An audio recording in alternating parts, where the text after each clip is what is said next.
Praise road હું Stanley Macwan મારી YouTube channel Gujarati Bible સ્ટડીમાં તમારું સ્વાગત છે।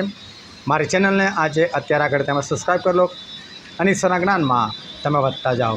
આપણા ઈશ્વર એ શાંતિના દાતા છે, એ શાંતિનું ઝરણું છે, એટલે કે શાંતિ એમનામાંથી નીકળે છે। અને જો તમારા જીવનમાં તમને શાંતિ જોઈએ તો શાંતિ ઈશ્વર જ આપે છે, અને ઈશ્વર વગર તમે શાંતિ શોધવાનો પ્રયત્ન કરો તો શાંતિ તમારા જીવનમાં આવી શકે એમ નથી। હવે ખરેખર શાંતિ એટલે શું? કોને કહેવાય કે શાંતિ? શું શાંતિનો મતલબ તમારા જીવનમાં ચાર તરફથી કશું જ ના હોય, અને કોઈ લડાઈ ના હોય, કોઈ ઝઘડો ના હોય, કોઈ કંકાસ ના હોય, કોઈ તંગી ના હોય, કોઈ કમી ઘટી ના હોય, બધું જ હોય? શું તમે એને શાંતિ કહો છો? દાઉદ રાજાને ઈશ્વરે ચારે તરફની શાંતિ આપી, તો એનો મતલબ શું હતો?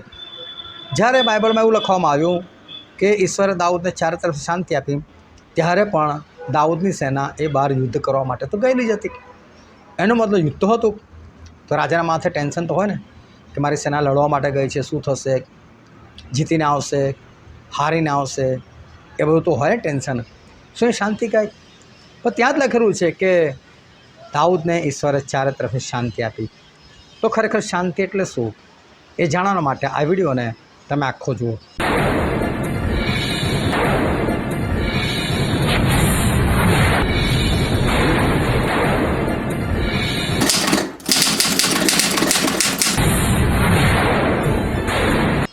આજે છે તારીખ 23 જાન્યુઆરી 2026ની સાલ, અને વોટ્સએપ પર જે રોજ 10 સવાલ પૂછવામાં આવે છે એનો આ વિડીયો છે। અને આજનો સૌથી પહેલો પ્રશ્ન છે, તમે ખ્રિસ્તના દાડા સુધી શું થાઓ? અને છે નિષ્કલંક તથા નિર્દોષ। હવે આપણે પાપોમાં હતા, પાપોમાં આપણું જીવન હતું, અને પ્રભુ ઈસુ ખ્રિસ્તે આપણને સજીવન કર્યા। જે દિવસે તમે વચન સાંભળ્યું એ વચન તમારા હૃદયમાં કામ કરી ગયું, અને એ વચન પ્રમાણે તમે ઈશ્વરને જીવન સમર્પિત કર્યું, તમે આગળ વધતા ગયા। તમને બાપ્તિસ્મા વિશે શિક્ષણ આપવામાં આવ્યું, બાપ્તિસ્મા કે જેના દ્વારા પાપોની માફી મળે છે, અને પ્રભુ ઈસુ ખ્રિસ્તનું લોહી બાપ્તિસ્માના પાણી દ્વારા તમને શુદ્ધ કરે છે। અને જ્યારે તમે વચન સાંભળ્યું અને તમે બાપ્તિસ્મા લીધું, એ દિવસથી તમારી આત્મિક જીવનની એક શરૂઆત થઈ। શેતાનના રાજ્યમાંથી તમે ઈશ્વરના રાજ્યમાં આવ્યા, પરંતુ બાપ્તિસ્મા લીધું એનો મતલબ તમે સંપૂર્ણ નથી થયા। પાવલ પ્રેસ શું કહે? હજુ હું સંપૂર્ણ થયો છે એવું નહીં, પરંતુ સંપૂર્ણતા તરફ આગળ વધી રહ્યો છું। એટલે જે દિવસે તમે ઈશ્વરને જીવન સમર્પિત કરો છો, તમને પાપોની માફી મળે છે બાપ્તિસ્મા દ્વારા, તમે પવિત્ર આત્મા પ્રાપ્ત કરો છો, ત્યારે તમે સંપૂર્ણ નથી બની ગયા, પરંતુ તમે હજુ સુધી સંપૂર્ણ બનવાની લાઇનમાં આવ્યા છો, અને હવે તમારે સંપૂર્ણતા તરફ આગળ વધવાનું છે। પરંતુ પ્રભુ ઈસુનો આ દિવસ આવે, પ્રભુ ઈસુનો દિવસ એટલે એમનું બીજું આગમન। એ દિવસ પહેલાં કોઈપણ સંજોગોમાં આપણે નિષ્કલંક અને નિર્દોષ થઈ જવું પડશે। જો પ્રભુ ઈસુના બીજા આગમન વખતે તમે નિર્દોષ નહીં હો, નિષ્કલંક નહીં હો, તો પછી ઈશ્વરના રાજ્યમાં નહીં જઈ શકો।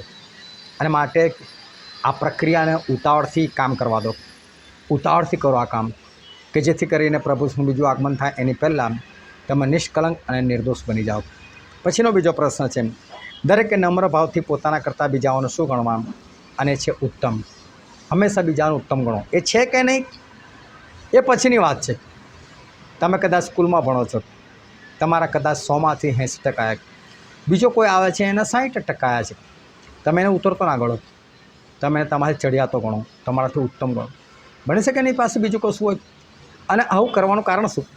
કે આવું કરવાથી છે ને તમારામાં અભિમાન નહીં આવે, અને અભિમાન એ છે ને શૈતાન નથી। હા, અભિમાન શૈતાન નથી, અભિમાન તો શૈતાનનો પણ બાપ છે। કારણ કે એક પવિત્ર વ્યક્તિને અભિમાન આવ્યું ત્યારે શૈતાન બન્યો ને, તો અભિમાને તો પવિત્ર વ્યક્તિને શૈતાન બનાવ્યો ને, તો શૈતાનનો જન્મદાતા કોણ? અભિમાન। એટલે અભિમાન તો શૈતાનનો બાપ છે, અને તમારામાં બાપ ના આવે શૈતાનનો, માટે બીજાનું શું કરવા? ઉત્તમ ગણવા। તમે 10 વખત બાઇબલ વાંચ્યું છે, કોઈ 2 જ વખત વાંચ્યું છે, કોઈ વાંધો નથી, તમે એને જ ચડિયાતો ગણો, તમે એને ઉત્તમ ગણો, બસ તમારામાં અભિમાન નહીં આવે, શૈતાનનો બાપ નહીં આવે। અને માટે હંમેશા બીજાને ઈશ્વરની આજ્ઞા છે તમે ઉત્તમ ગણો, ચડિયાતા ગણો। પછીનો પ્રશ્ન છે, જ્ઞાનમાં તથા સર્વ વિવેક બુદ્ધિમાં શું ઉત્તર વધતી જાય? અને છે તમારી પ્રીતિ। પ્રીતિ એટલે પવિત્ર આત્માનો સૌથી પહેલું ફળ, પ્રેમ। અને એ જ પ્રેમની અંદર બાકીના 8 ફળો સમાયેલા છે. એવું આપણે જ્યારે ગલાતીઓના પત્રનો અભ્યાસ કરતા હતા ત્યારે એની અંદર જોઈ ગયેલા છે. જો તમે ના જોઈ ગયા તો ગલાતીના પત્રનો વિડીયો છે એ તમે કાઢીને જોઈ લેજો, એટલે તમને એમાં ખ્યાલ આવશે.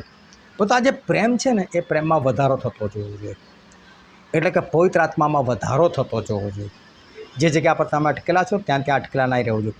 તો ભણ કરો, 15 વર્ષે 10મું ધોરણ ભણો તો કોઈ ફાયદો? ભણો અને સાથે વધો, એટલે કે તમે પ્રેમ કરો, પવિત્ર આત્મા પ્રાપ્ત કરો, અને પવિત્ર આત્મામાં એટલા ને એટલા રહેવું નહીં. એ પવિત્ર આત્માથી રોજ એમાં વધતા જાઓ. પ્રભુ સુજ્ઞાનમાં અને કદમાં, દેવની અને માણસોની પ્રસન્નતામાં વધતા ગયા. આજે આટલા પ્રસન્ન તો કાલે આટલા પ્રસન્ન, પછી આટલા પ્રસન્ન, એમ ઈશ્વરની પ્રસન્નતા આપણામાં વધતી જાય.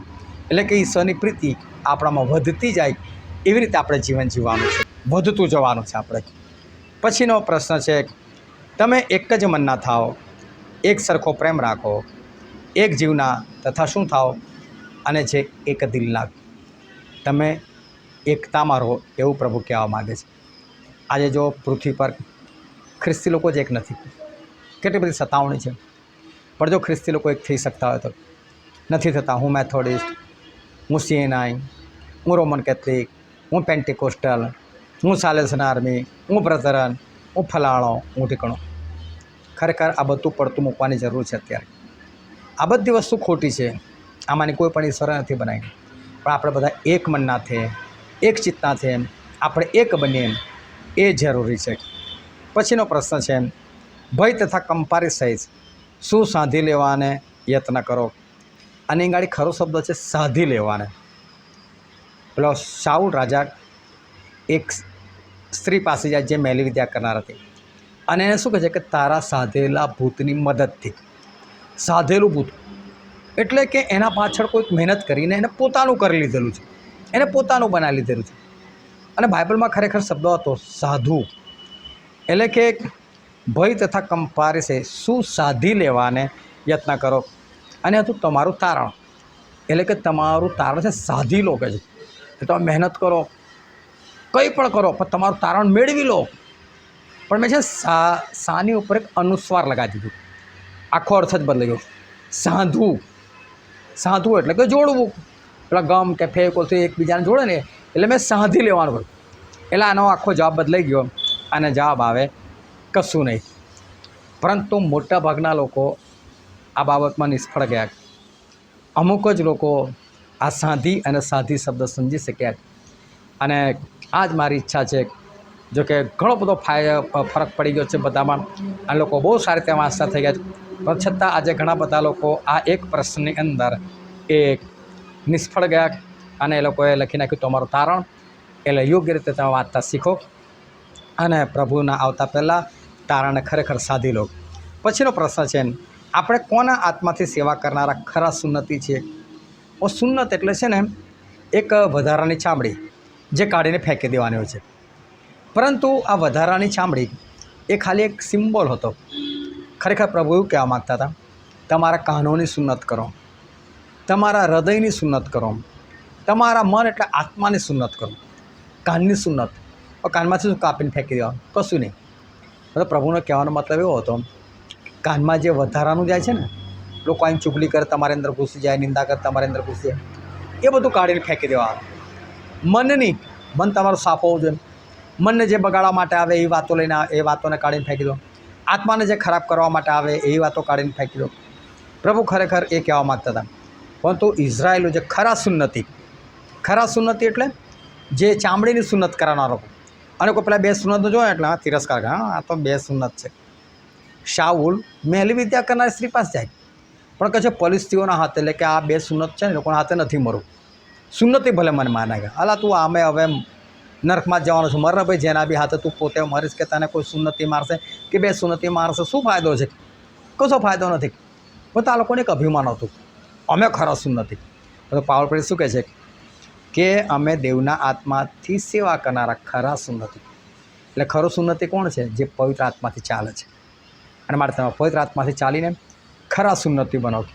પછીનો પ્રશ્ન છે, વિનાશ તેઓનો અંત, ઉદર તેઓનો દેવ, અને શરમમાં શું છે? તો કે તેઓનું અભિમાન. આ જૂઠા સેવકો, જૂઠા વિશ્વાસીઓ એ લોકોના માટે લખેલું છે. તો કે વિનાશ તેઓનો અંત, એટલે કે લોકો તો છેલ્લે નાશમાં જશે. ઉદર પેટ એ લોકોનો દેવ છે કે છે, એટલે પેટ માટે જ બધું કરે છે. અને કહે છે કે શરમ, એટલે કે જે શરમજનક વસ્તુ છે એમાં તે લોકો અભિમાન કરે છે. પરંતુ આવા લોકોને આપણે ઓળખવાની જરૂર છે અને આવા લોકોથી દૂર રહેવાની પણ જરૂર છે. જો આવો કોઈ સેવક આવે કે જે પેટ માટે કામ કરતો હોય, એવા સેવકોથી દૂર રહો. એ લોકોનો અંત વિનાશ થવાનો છે. અને શરમજનક વાતો લોકો કરે છે અને પાછા એમાં અભિમાન કરે છે. એવા લોકોથી દૂર રહીને એવા લોકોને ઓળખવાની જરૂર છે. પછીનો પ્રશ્ન છે, અમે જે નમૂનો તમારી આગળ મૂકીએ છીએ તે પ્રમાણે જેઓ ચાલનારા છે તેઓ પર શું રાખો? તો કે લક્ષ્ય રાખો. એટલે જે લોકો સારી રીતે જીવતા હોય, ઈશ્વરના વચન પ્રમાણે જીવતા હોય ને, એ પાસ્ટર નથી, કોઈ વાંધો નથી. એ કોઈ સેવક નથી, કોઈ વાંધો નથી. એ ભલે સામાન્ય એક માણસ હોય, પરંતુ ઈશ્વરના વચન પ્રમાણે જીવે છે ને, એની પર લક્ષ્ય રાખો અને એના જેવું તમે જીવન જીવો, એની પાછળ ચાલો, એવું બાઇબલ કહેવા માગે છે. પછીનો પ્રશ્ન છે, શાનો દેવ તમારી સાથે રહેશે? અને છે શાંતિનો દેવ. જો પ્રભુ ઈસુ એ શાંતિના દેવ છે, શાંતિ આપનાર ઝરણું છે. એટલે મેં શરૂઆતમાં કીધું કે પ્રભુ શું શાંતિ આપે છે, શાંતિનું ઝરણું છે. પરંતુ યોહાન 14:27 એવું લખેલું છે, પ્રભુ એવું કહે છે, હું તમને શાંતિ આપીને જાઉં છું. પછી એવું કહે છે, હું મારી શાંતિ તમને આપું છું. જો પહેલું વાક્ય કેવું છે? હું શાંતિ આપીને જાઉં છું, એક શાંતિ આપું છું અને જતો રહું છું. આ તમારી શાંતિ છે, આ જગતની શાંતિ. એ યાર એક નોકરી મળી જાય તો શાંતિ થઈ જાય. હવે તમને નોકરી મળી ગઈ, ઈશ્વર તમને નોકરી આપી દીધી, શાંતિ મળી ગઈ ને. પણ પછી રોજ ઉઠીને સવારે જવું પડે, કદી મોડું થાય, કદી ભૂખ્યું રહેવું પડે, કે દોડવું પડે, પછી એ નોકરીની શાંતિ છે ને જતી રહે છે. અરે ઘર મળી જાય તો બહુ સારું, તમારું ઘર બની ગયું, પરંતુ દર મહિને પેલો હપ્તો કપાય, વ્યાજ કપાય અને તમારું મન અશાંત થઈ જાય, શાંતિ જતી રહે. પણ પ્રભુ શું કહે છે? હું મારી શાંતિ તમને આપું છું, પણ એવું નથી કહેતા હું જતો રહું છું. એટલે ઈશ્વર એમની પોતાની શાંતિ આપે ને પછી કદી ના જાય. એટલે ખરી શાંતિ શામાં છે ખબર? તમે પ્રભુને પોતાની પાસે રાખો. એ શાંતિદાતા છે, શાંતિનું ઝરણું છે. હવે ઝરણા વગર શાંતિ મળે? ના મળે. શાંતિદાતા વગર શાંતિ હોય? ના હોય. પરંતુ આજે છે ને માણસોને શાંતિ જ હોય છે, પણ શાંતિનો આપણા શાંતિનો દેવ નથી જોઈતો. પ્રોબ્લેમ ત્યાં છે. ખરી શાંતિ જોઈતો ને તો ઈશ્વરને તમારી પાસે રાખો, એમને કંઈ ના જવા દો, તો તમારા જીવનમાં શાંતિ રહેશે. અને પછી આજનો છેલ્લો પ્રશ્ન છે, દેવની શાંતિ શાની બહાર છે? તો એ છે સર્વ સમસ્ત શક્તિની બહાર. એટલે મેં શરૂઆતમાં કીધું કે શાંતિ એટલે શું?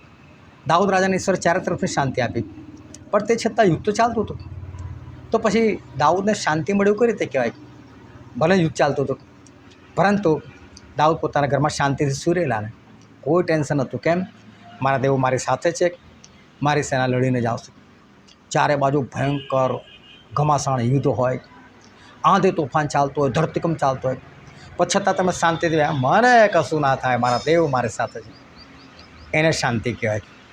શાંતિનો મતલબ બધું શાંત છે ને તમે બી શાંત છો, એ તો બધાને શાંતિ છે. કોઈને શાંતિ નથી, તમે શાંત ચિત્તે બેઠેલા છો, એ ખરી શાંતિ. અને શાંતિ ક્યારે મળે? જ્યારે ઈશ્વર તમારી સાથે હોય તો. ઈશ્વરને સાથે રાખો, ઈશ્વર તમને આશીર્વાદ આપે. આમેન.